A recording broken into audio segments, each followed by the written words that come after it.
ನಮಸ್ಕಾರ ಸ್ನೇಹಿತರೆ, welcome back to ಖುಷಿ ವ್ಲಾಗ್ಸ್. ಎಲ್ಲರೂ ಹೇಗಿದ್ದೀರಾ? ನಾನು ಕೂಡ ತುಂಬಾ ಚೆನ್ನಾಗಿದ್ದೀನಿ ಅಂತ ಹೇಳ್ತಾ ಇವತ್ತಿನ ವ್ಲಾಗನ್ನು ಶುರು ಮಾಡ್ತಾ ಇದ್ದೀನಿ. ಇದು ಮಧ್ಯಾಹ್ನದ ಸಮಯ. ಇವಾಗ ಅಡುಗೆ ಮಾಡಬೇಕು. ನಾನು ಪಲಾವ್ ಮಾಡೋಣ ಅಂತ ಅಂದ್ಕೊಂಡೆ.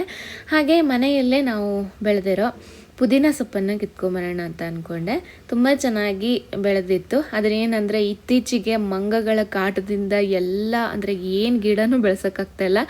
ಎಲ್ಲ ಬಂದು ಕಿತ್ತು ಗಲೀಜು ಮಾಡುತ್ತೆ. ಸೊ ಅಷ್ಟೆಲ್ಲ ಮಾಡಿದ್ರೆ ಟೆರೆಸ್ ಮೇಲೆ ಏನಾದರೂ ಗಲೀಜು ಮಾಡಿಬಿಟ್ರೆ ಗೊತ್ತಲ್ಲ, ನಾವು ಬಾಡಿಗೆ ಮನೆಯಲ್ಲಿರೋದು. ಸೊ ಹಾಗಾಗಿ ನಾವು ಜಾಸ್ತಿ ಗಿಡಗಳನ್ನು ಹಾಕ್ಕೊಳ್ಳೋಕ್ಕೂ ಆಗೋದಿಲ್ಲ, ತುಂಬಾ ಹಾಳು ಮಾಡಿಬಿಡುತ್ತೆ. ಸೊ ಏನು ಮಾಡೋಕ್ಕಾಗಲ್ಲ, ಇದ್ದಿದ್ದನ್ನು ಉಪಯೋಗಿಸ್ಕೋಬೇಕಷ್ಟೆ. ಸೊ ನಾನೊಂದಷ್ಟು ಪುದೀನ ಸೊಪ್ಪನ್ನು ಕಟ್ ಮಾಡಿಕೊಂಡು ತೊಗೊಂಡು ಹೋಗ್ತಾ ಇದ್ದೀನಿ. ದಾಸವಾಳ ಗಿಡ ಎಲ್ಲ ಕಿತ್ತು ಹಾಕ್ಬಿಟ್ಟಿದೆ. ಸೊ ಇರಲಿ, ಏನು ಮಾಡೋಕ್ಕಾಗಲ್ಲ, ಅವು ಕೂಡ ಹೊಟ್ಟೆ ತುಂಬಬೇಕಲ್ಲ. ಸೊ ಹಾಗೆ ನಾನು ಪುದೀನ ಕಿತ್ಕೊಂಬಂದೆ. ಸ್ವಲ್ಪ ಕೊತ್ತಂಬರಿ ಸೊಪ್ಪು ಮತ್ತು ಹಸಿಮೆಣಸು, ಶುಂಠಿ, ಬೆಳ್ಳುಳ್ಳಿ, ಚಕ್ಕೆ ಎಲ್ಲ ಹಾಕಿ ಇವಾಗ ಮಸಾಲೆನ ರುಬ್ಕೊಳ್ತೀನಿ. ಮತ್ತು ನಮ್ಮ ಚಾನಲ್ಗೆ ಹೊಸಬ್ರಾದರೆ ಪ್ಲೀಸ್ ಸಬ್ಸ್ಕ್ರೈಬ್ ಮಾಡ್ಕೊಳ್ಳಿ ಅಂತ ಕೇಳ್ಕೊಳ್ತೀನಿ. ಚಕ್ಕೆ ಮತ್ತು ಒಂದು ಸ್ವಲ್ಪ ಬಡೆ ಸೊಪ್ಪು ಹಾಕಿದ್ದೀನಿ. ಇವಾಗ ಇದನ್ನು ಸ್ವಲ್ಪ ನೀರು ಹಾಕಿ ರುಬ್ಕೊಳ್ತಾ ಇದ್ದೀನಿ. ನನಗೆ ಗ್ರೀನ್ ಪಲಾವ್ ಅಂದರೆ ತುಂಬಾ ಇಷ್ಟ ಆಗುತ್ತೆ. ಸೊ ಹಾಗಾಗಿ ರುಬ್ಬಿ ಇಟ್ಕೊಂಡ್ಬಿಟ್ರೆ ಆಯಿತು, ಮಸಾಲೆ ರೆಡಿನೇ ಆಗೋಯಿತು. ಹಾಗೆ ತರಕಾರಿನ ನಾನು ಹೆಚ್ಚಿ ಇಟ್ಕೊಂಡಿದ್ದೆ, ಏನೇನು ಬೇಕೋ ಎಲ್ಲ ತರಕಾರಿನ. ಇವಾಗ ಸಿಂಪಲ್ಲಾಗಿ ಪಲಾವ್ ಮಾಡ್ತೀನಿ. ನಾನು ಪಲಾವ್ ಮಾಡಿದ್ದೀನಿ ಅಂತ ಹೇಳಿದಾಗ ರೆಸಿಪಿ ಹಾಕಿ ಅಂತ ಸುಮಾರು ಜನ ಕೇಳ್ತಾ ಇರ್ತಾರೆ. ಸೊ ಇವಾಗ ಅದಕ್ಕೋಸ್ಕರ ಶೇರ್ ಮಾಡ್ತಾಯಿದ್ದೀನಿ. ಫಸ್ಟು ಒಂದು 3 ಲವಂಗ, ಒಂದು ಸಣ್ಣ ಚಕ್ಕೆ ಹಾಕಿ ತುಪ್ಪ ಮತ್ತು ಎಣ್ಣೆ ಹಾಕ್ಕೊಂಡಿದ್ದೀನಿ ಉರಿಯೋದಕ್ಕೆ. ಸೊ ಇವಾಗ ಈರುಳ್ಳಿನ ಹುರ್ಕೊಂಡು ನಂತರ ರುಬ್ಬಿರೋ ಮಸಾಲೆನ ಹಾಕ್ಕೊಳ್ತಾ ಇದ್ದೀನಿ. ಸೊ ಮಸಾಲೆ ಒಂದು ಸಲ ಘಮ ಅಂದರೆ ಹಸಿ ಘಮ ಹೋಗೋವರೆಗೂ ಒಂದು ಸಲ ಹುರ್ಕೊಂಡು ನಂತರ ಕಟ್ ಮಾಡಿರೋ ಎಲ್ಲ ತರಕಾರಿನ ಸೇರಿಸ್ಕೊಳ್ತೀನಿ. ನಾನು ಕೆಲವು ಸಲ ಅಂದರೆ ಓಪನ್ ಪಾತ್ರೆಯಲ್ಲೇ ಮಾಡ್ತೀನಿ, ಅದು ಕೂಡ ತುಂಬ ಚೆನ್ನಾಗಾಗುತ್ತೆ. ಬಟ್ ಗಡಿಬಿಡಿ ಇದ್ದಾಗ ಸ್ವಲ್ಪ ಈ ಥರ ಕುಕ್ಕರಲ್ಲೇ ಇಟ್ಬಿಟ್ರೆ ಬೇಗ ಕೂಡ ಆಗುತ್ತೆ. ಇಲ್ಲಾಂದರೆ ಸಪ್ರೇಟಾಗಿ ತರಕಾರಿ ಬೇಯಿಸ್ಕೊಂಡು ಸಪ್ರೇಟಾಗಿ ಅನ್ನ ಮಾಡಿಕೊಂಡು ಮಾಡಬೇಕಾಗತ್ತೆ. ಅದು ಇನ್ನೂ ಸ್ವಲ್ಪ ಟೈಮ್ ಹಿಡಿಯುತ್ತೆ. ಇದು ಓಕೆ, ಚೆನ್ನಾಗೇ ಆಗುತ್ತೆ. ಸೊ ಹಾಗೆ ಪನ್ನೀರ್ ಇದ್ದರೆ ಪನ್ನೀರ್ ಕೂಡ ಸೇರಿಸ್ಕೋಬೋದು. ನಾನು ಪನ್ನೀರ್ ಏನು ಹಾಕಿಲ್ಲ. ಮತ್ತು ಬಟಾಣಿ ಕೂಡ ಇರಲಿಲ್ಲ, ನೆನೆಸ್ಕೊಳ್ಳೋಕ್ಕೆ ಮರ್ತೋಗಿದ್ದೆ ನಾನು. ರಾತ್ರಿ ನೆನೆಸಿಟ್ರೆ ಚೆನ್ನಾಗಿ ನೆಂದಿರುತ್ತೆ ಅದು, ಅದಕ್ಕೋಸ್ಕರ ಅದು ಹಾಕಿಲ್ಲ. ಹಾಗೆ ಸ್ವಲ್ಪ ರುಚಿಗೆ ತಕ್ಕಷ್ಟು ಉಪ್ಪು ಹಾಕ್ತಾಯಿದ್ದೀನಿ. ಮತ್ತು ಇದಕ್ಕೆ ತೊಳೆದಿಟ್ಕೊಂಡಿರೋ ಅಕ್ಕಿನ ಹಾಕ್ಕೊಳ್ತಾ ಇದ್ದೀನಿ. ಸ್ವಲ್ಪ ಜಾಸ್ತಿನೇ ಮಾಡ್ತಾಯಿದ್ದೀನಿ. ಸಂಜೆ ಕೂಡ ಒಂದು ಸ್ವಲ್ಪ ಆಗುತ್ತೆ ಅಂತ, ಯಾಕಂದರೆ ಆನಂತರ ಹೊರಗಡೆ ಹೋಗೋ ಯೋಚನೆ ಇತ್ತು, ಅದಕ್ಕೋಸ್ಕರ ಸ್ವಲ್ಪ ಜಾಸ್ತಿ ಮಾಡಿಕೊಂಡೆ, ಸಂಜೆ ಆಗುತ್ತೆ ಅಂತ. ಹಾಗೆ ನಾನು ನೀರನ್ನು ಸ್ವಲ್ಪ ಬಿಸಿ ಮಾಡಿ ಇಟ್ಕೊಂಡಿದ್ದೆ. ಈಗ 2 ಲೋಟ ಅಕ್ಕಿ ಹಾಕಿದ್ರೆ 4 ಲೋಟ ನೀರು, ಆ ಥರ ಒಂದು ಸ್ವಲ್ಪ ಅಂದರೆ ಕಮ್ಮಿ ಹಾಕ್ತೀನಿ. 4 ಲೋಟಕ್ಕಿಂತ ಒಂಚೂರು ಕಮ್ಮಿ ಹಾಕ್ತೀನಿ, ಬಿಡಿ ಆಗಲಿ ಅಂತ. ಸೊ ನೀರು ಬಿಸಿ ಮಾಡಿ ಹಾಕಿದ್ರೆ ಬೇಗ ಅಂದರೆ ಕುದಿ ಬರುತ್ತೆ. ಒಂದು ಕುದಿ ಬಂದ ಮೇಲೆ ನಾನು ಮುಚ್ಚಳ ಹಾಕಿ ಮುಚ್ಚಿ ಒಂದು 2-3 ವಿಸಲ್ ಹೊಡಿಸ್ತೀನಿ. ಒಂಚೂರು ಹುಳಿ ಪುಡಿನೂ ಕೂಡ ಹಾಕಿದೆ, ನಿಂಬೆಹಣ್ಣಿನ ರಸ ಹಾಕ್ಬೋದು ಇದ್ರ ಬದಲಿಗೆ. ಸೊ ನಂತರ ಇವಾಗ ಕುಕ್ಕರ್ ಮುಚ್ಚಳ ಮುಚ್ಚಿ 3 ವಿಸಲ್ ಹಾಕ್ಸ್ಬಿಟ್ರೆ ಪಲಾವ್ ರೆಡಿ. ಜೊತೆಗೆ ರಾಯ್ತ ಅಥವಾ ಮೊಸರು ಹಾಕ್ಕೊಂಡು ಆರಾಮಾಗಿ ತಿನ್ಬೋದು. ಚೆನ್ನಾಗಾಗಿತ್ತು ಆ್ಯಕ್ಚುಲಿ. ಒಂದು ಸಲ ನಾನು ಸುಮ್ಮನೆ ಕೂತ್ಕೊಳ್ಳೋಣ ಅಂತ ಹೋದೆ, ಅನಾಗ ಅಡುಗೆ ಮನೆಗೆ ಹೋಗಿ ಏನೋ ಮಾಡೋದಕ್ಕೆ ಶುರು ಮಾಡಿದ್ಲು. ಸೊ ಹಾಗಾಗಿ ಮತ್ತೆ ಹೋಗಿ ನೋಡಿದ್ದಾಯಿತು. ಪಲಾವು ಸಖತ್ತಾಗಿ ರುಚಿಯಾಗಿ ಬಿಸಿ ಆಗಿತ್ತು. ಅದರಲ್ಲಿ ಇವಾಗ ಚಳಿಗಾಲ ಆಗಿರೋದ್ರಿಂದ ಬಿಸಿ ಊಟ ಮಾಡೋಕ್ಕೆ ಚೆನ್ನಾಗಿರುತ್ತೆ. ಇತ್ತೀಚೆಗಂತೂ ಸಿಕ್ಕಾಪಟ್ಟೆ ಚಳಿ ಆಗ್ತಾಯಿದೆ ಅಲ್ವಾ ಬೆಂಗಳೂರಲ್ಲಿ. ಇಷ್ಟೊಂದು ಚಳಿ ಈ ವರ್ಷನೇ ಜಾಸ್ತಿ ಇದೆ ಅಂತ ಹೇಳ್ತಾಯಿದ್ರು. ಸೊ ಹಾಗಾಗಿ ಬಿಸಿ ಪಲಾವು ಸಖತ್ತಾಗಿತ್ತು. ಊಟ ಮಾಡಿದ್ವಿ. ಹಾಗೆ ಊಟ ಎಲ್ಲ ಮುಗಿಸಿ ಒಂದು 3 ಗಂಟೆನ 3:30 ಅಷ್ಟೊತ್ತಿಗೆ ಹೊರಗಡೆ ಹೋಗೋಣ ಅಂತ ರೆಡಿ ಆದ್ವಿ. ಒಂದು ಸ್ವಲ್ಪ ಬಟ್ಟೆ ಶಾಪಿಂಗ್ ಎಲ್ಲ ಮಾಡ್ಕೊಂಬರೋದಿತ್ತು. ಸೊ ಹಾಗಾಗಿ ಹೋಗೋಣ ಅಂತ ರೆಡಿ ಆಗಿದ್ದು. ಆ್ಯಕ್ಚುಲಿ ನಮ್ಮ ಹತ್ರ ಇವತ್ತು ಬಸ್ ಹೇಳ್ತೀನಿ, ಕಾರು ಮತ್ತು ಬೈಕು ಎರಡೂ ಕೂಡ ಇರಲಿಲ್ಲ. ಎರಡೂ ಸರ್ವಿಸ್ಗೆ ಹೋಗಿದೆ.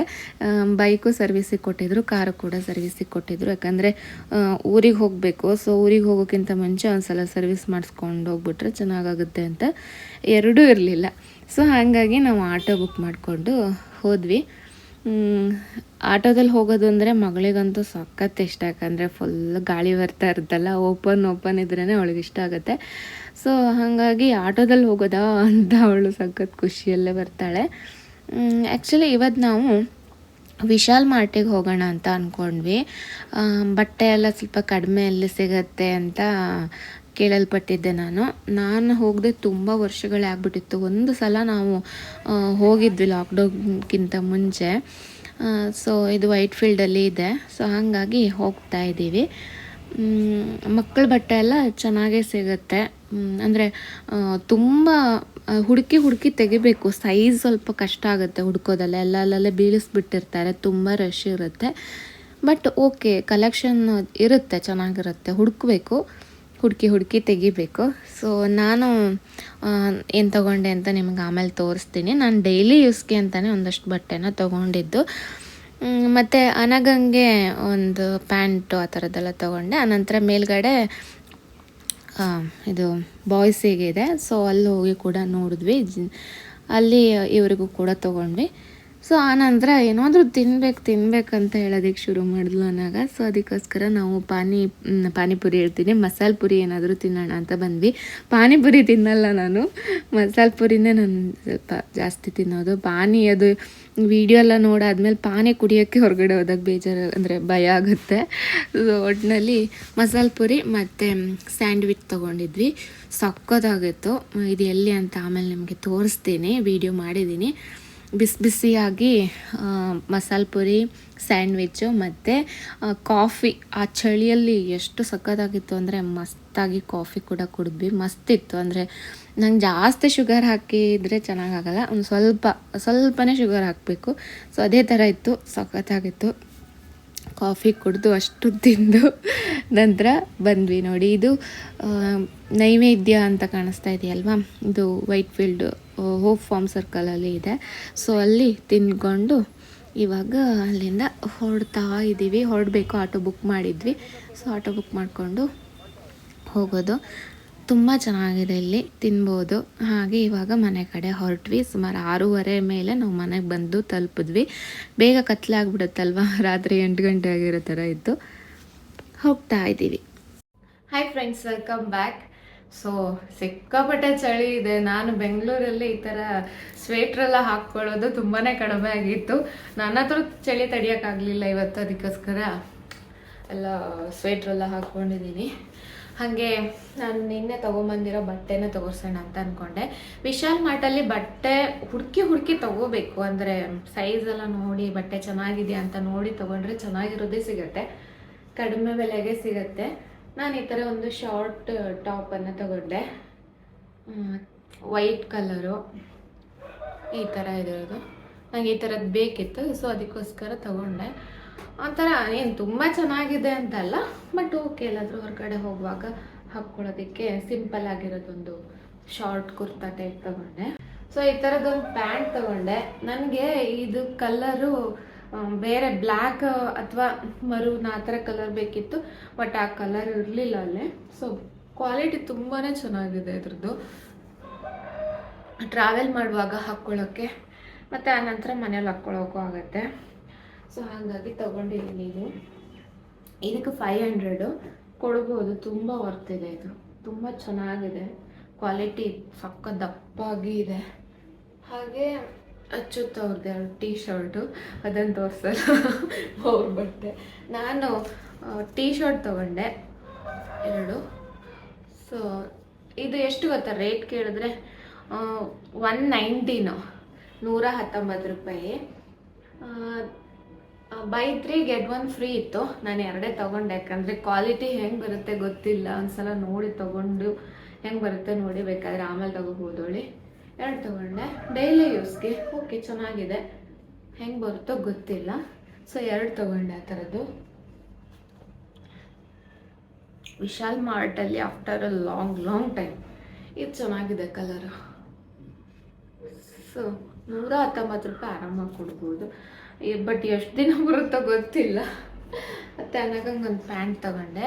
ಆ್ಯಕ್ಚುಲಿ ಇಲ್ಲಿ ಬಟನ್ ಇರುತ್ತಲ್ಲ ಮುಂದ್ಗಡೆ ಹಿಂಗೆ ಹಾಕೋದು, ಆ ಥರ ಬಟನ್ ಇದ್ದರೆ ಸ್ಕೂಲಿಗೆಲ್ಲ ಹಾಕ್ಕೊಂಡು ಹೋದಾಗ ಅವ್ರಿಗೆ ಹಾಕ್ಕೊಳ್ಳೋಕೆ ತುಂಬ ಕಷ್ಟಪಡ್ತಾರೆ. ಸೊ ಹಾಗಾಗಿ ಈ ಥರ ಎಲಾಸ್ಟಿಕ್ ಇದ್ದಿದ್ದೇ ನಂಗೆ ಬೇಕಿತ್ತು. ಅದನ್ನೇ ಹುಡುಕ್ತಾ ಇದ್ದೆ. ಫೈನಲಿ ಅಲ್ಲಿ ಸಿಕ್ತು ನನಗೆ. ಸೊ ಒಂದು ತೊಗೊಂಬಂದೆ ಅವಳಿಗೆ. ಜೀನ್ಸ್ ಅಲ್ಲ, ಇದು ಕಾಟನ್ ಬಟ್ಟೆ ಟೈಪೇ ಇದೆ, ಬಟ್ ಚೆನ್ನಾಗಿರುತ್ತೆ ಅವಳಿಗೆ ಹಾಕೋದಕ್ಕೆ. ಸೊ ಇದಕ್ಕೂ 300 ಇದಕ್ಕೆ. ಕೊಡ್ಬೋದು. ಮಕ್ಕಳ ಬಟ್ಟೆ ತಗೊಳ್ಳೋದಾದರೆ ಖಂಡಿತ ಡೈಲಿ ಯೂಸ್ಗೆಲ್ಲ ವಿಶಾಲ್ ಮಾರ್ಟಲ್ಲಿ ಹೋಗಿ ತಗೋಬೋದು ಅಂತ ಅನ್ನಿಸ್ತು. ಹಾಗೆ ಒಂದು ಸ್ಲಿಪ್ಪರ್ ಕೂಡ ತಗೊಂಡೆ ನಾನು, ಅದನ್ನೆಲ್ಲ ತೋರಿಸೋದಿಲ್ಲ. ಸೊ ಹಾಗೆ ನಾನು ಮತ್ತೊಂದು ವಿಷಯ ಹೇಳಬೇಕು. ಯಾರೆಲ್ಲ ಬಿಗ್ ಬಾಸ್ ನೋಡ್ತೀರಾ ಅಂತ ಕಮೆಂಟ್ ಮಾಡಿ ನನಗೆ. ನಾನು ಯಾವಾಗಲೂ ಬಿಗ್ ಬಾಸನ್ನು ನೋಡ್ತಿರ್ಲಿಲ್ಲ, ಬಟ್ ಈ ಸಲ ಏನೋ ಗೊತ್ತಿಲ್ಲ, ಬಿಗ್ ಬಾಸ್ ಅವಾಗವಾಗ ನಾನು ಹಾಕ್ಕೊಂಡು ನೋಡ್ತಾ ಇರ್ತೀನಿ.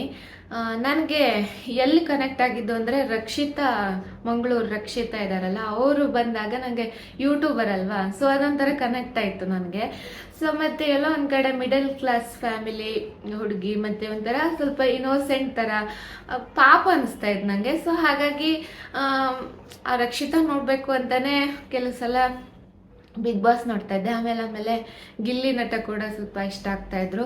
ಸೊ ಏನೋ ಗೊತ್ತಿಲ್ಲ, ಈ ಸಲ ಬಿಗ್ ಬಾಸ್ ಅವಾಗ ನಾನು ನೋಡ್ತಾ ಇರ್ತೀನಿ. ನಿನ್ನೆ ಎಪಿಸೋಡಲ್ಲಿ ಲಾಸ್ಟಲ್ಲಿ ರಕ್ಷಿತಾ ಎಲಿಮಿನೇಟ್ ಆಗಿ ಹೊರಗಡೆ ಹೋಗುವಾಗ ಒಂದು ಸೀನ್ ಇತ್ತಲ್ಲ, ಅವಾಗ ನನಗೆ, ನಾನು ಹಸ್ಬೆಂಡ್ ಇಲ್ಲ ಪಕ್ಕದಲ್ಲಿ ಕುತ್ಕೊಂಡವ್ರು ಏನೋ ಮಾಡ್ತಾ ಇದ್ರು. ನಾನು ಅಷ್ಟೆಲ್ಲ ಹೊತ್ತಿರೋದಿಲ್ಲ, ನಿನ್ನೆ 10:30ವರೆಗೆ ನಾನು ಇದ್ದೀನಿ, ಅಲ್ಲ ಅಂದರೆ ನಾನು 9:00ವರೆಗೆ ಮಲ್ಕೊಳ್ಳೋಳು. ನಿನ್ನೆ ನೋಡ್ತಾ ಇದ್ದೆ, ನನ್ನ ಕಣ್ಣೆಲ್ಲ ನೀರು ಬರ್ತಾ ಇದೆ. ನಾನು ಬಿಗ್ ಬಾಸ್ ನೋಡ್ಕೊಂಡು ಅಳ್ತಾ ಇದ್ದೀನಿ ಅಂತ ನನಗೆ ನಂಬಕ್ಕಾಗಲಿಲ್ಲ. ಸೊ ಈ ಥರ ವಿಚಾರಕ್ಕೆಲ್ಲ ಅಳೋದು ನಾನು ತುಂಬಾ ಕಡಿಮೆ. ಅಷ್ಟೆಲ್ಲ ಅಂತ ಬಿಗ್ ಬಾಸ್ ನೋಡಿಕೊಂಡು ಅವ್ರ ಮನೆ ಹೊರಗಡೆ ಹೋಗುವಾಗೆಲ್ಲ ಅಳೋದೆಲ್ಲ ಸೀದೇ ಇರಲಿಲ್ಲ ನಂದು. ಇದೇ ಫಸ್ಟ್ ಟೈಮ್ ನನ್ನ ಕಣ್ಣಲ್ಲಿ ನೀರು ಬಂದಿದ್ದು. ಯಾಕೋ ಗೊತ್ತಿಲ್ಲ, ಅಷ್ಟು ನಾನು ಆ ರಕ್ಷಿತಾ ಹಚ್ಕೊಂಡಿದ್ದೆ ಅಂತ ಅನ್ನಿಸ್ತು. ತುಂಬ ಇನ್ನೋಸೆಂಟ್ ಪಾಪದ ಹುಡುಗಿ ಅಂತ ನನಗೆ ಅನಿಸುತ್ತೆ.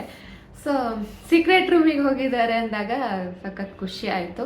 ಎಲ್ಲ ಒಂದು ಕಡೆ ಚರ್ಚೆ ಇತ್ತು ಸೋಷಿಯಲ್ ಮೀಡಿಯಾದಲ್ಲಿ, ಸೀಕ್ರೆಟ್ ರೂಮಿಗೆ ಹೋಗ್ಬೋದು ಆ ಪ್ರೋಮೋ ನೋಡಿ. ಸೊ ನನಗೂ ಕೂಡ ಕ್ಯೂರಿಯಾಸಿಟಿ ಇತ್ತು.